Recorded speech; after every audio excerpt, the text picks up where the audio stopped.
All right, we are back with the GSMC Wrestling Laureate Podcast brought to you by the GSMC Sports Network. I'm your host, Eric Rodriguez, here every Monday through Friday, 8 p.m. Pacific Time, 11 p.m. Eastern Time, here to talk about everything in terms of professional wrestling. So, without further ado, we have our fifth segment. Sorry, excuse me, got the hiccups. We got my fifth and final segment. We're going to talk about some Wednesdays weekly wrestling news, and we're going to talk about some of the headlines. So, let's go ahead and dig on into it. We are rapidly running out of time. We have about 8 minutes left, so let's go ahead and see we can get this done. All right, so we have our Wednesday's weekly wrestling news. A lot of great wrestling headlines. Angelo Dawkins celebrates the birth of his second child. Congratulations, my man. That's super cool. As a father of three, I got to be honest, the best thing in the world is, the smile that you get from your kids. When you walk in through the door, you get embraced by hugs. And then when they say, I love you, Dad, it's the best reward that you could possibly get. It's better than absolutely anything in a million years. It's better than winning $1 million on a slot machine. It's better than driving a Ferrari. It's better than owning your own NFL franchise. And it's better than kissing the prettiest girl in the world. But well, when I kiss my daughter on the head, I'm like, you know what? You're the prettiest girl in the world. I got to be honest. A little cheesy, a little dorky, but definitely love my kids 1,010%. And they make an honest man out of you 1,010%. Kids, they're the lifeblood of the world, basically. Like, what I mean? They're exactly, they're going to be running this biz at the end of the day. So the best thing you can do is be, the best father you can possibly be. Show them all the love, support, and just be kind, be patient, especially when you're a parent. Patience, oh my God, it's key. Patience is key. So congratulations, Angelo Dawkins, for his second child. All right, next we have Big E eyes an in-ring comeback 3 to 6 months from now, which is good. Like I said, he can ultimately, be the glue to kind of bring back the New Day back together. He's been with WWE for such a long time. I remember when he was the muscle for Nick Nemeth. When he was with AJ Lee, and he had a crush on her and stuff. It was a little far fetched, but it was wrestling, dude. It was cool. Don't get too crazy into it. But Big E, ever since, making it to the New Day, it was just wonderful. It was just so cool. And then he had the WWE Championship title run, and it would be kind of cool to see Xavier win one. You have Kofi Mania, then you have Big E, and having Xavier Woods win, that would be pretty cool. I wouldn't mind that.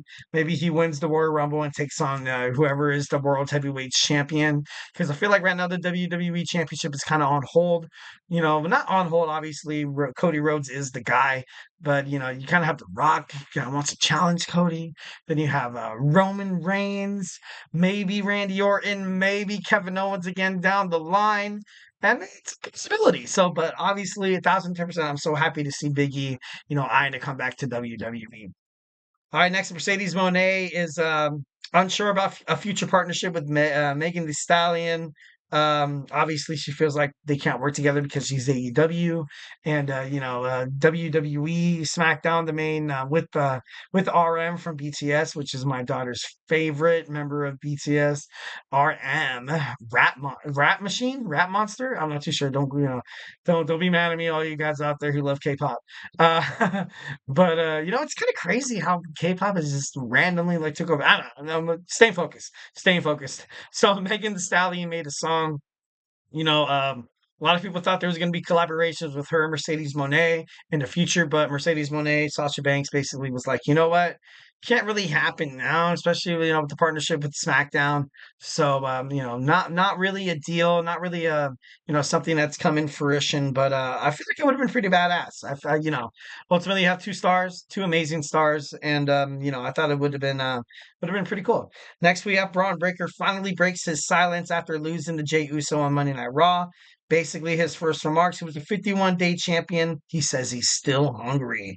He said, and I quote, recharge, refocus, eat, eat. Kind of rhymes with yeet, which is kind of crazy. But, he's him losing on Monday Night Raw wasn't really an indictment on him. I still feel like he has a pretty good future in WWE, 1010%. Um, he's special. He's special. He's going to be the face of the franchise pretty soon. Obviously, with a successful family, with his father Rick and his with his uncle Scott, just be patient. Be patient. You're going to get another shot. You're going to be an Intercontinental Champion probably like 5, 6, or even maybe like 8 or 10 times. He's young, he's fast, he's very athletic, he's so special, but most importantly, he's impressive. So 1010%, Braun Breaker is going to be back. He's going to be back. Next, Vince McMahon basically says he never wanted to retire from WWE. He says that he could have always stayed in WWE and creative, could have been the guy in the backstage. And let me be the first to, just tell the world that I'm happy that this didn't happen. Just kidding. No, like it was a time where WWE needed a change. It was, there was a point where it was bad bookings. You didn't really know a lot of what to do with the storylines in terms of a wrestler. You played favorites, in the women's division, also the men's. Vince McMahon leaving WWE is probably the best thing for the company. The best thing that could have ever happened. And I'm not trying to crap on Vince. Like I said, back in the day during the Attitude Era, yeah, sure, he made a lot of good decisions. But then, as it slowly was like a domino effect of horribleness, and it was terrible. And when Triple H Paul Levesque took over, and I ultimately thought it was it's been great. It's been great. All right, next we have Mercedes Monet once again. Doesn't feel like she will return to WWE because she feels like she likes in AEW too much, the way that they handle their talent, which is, respectable.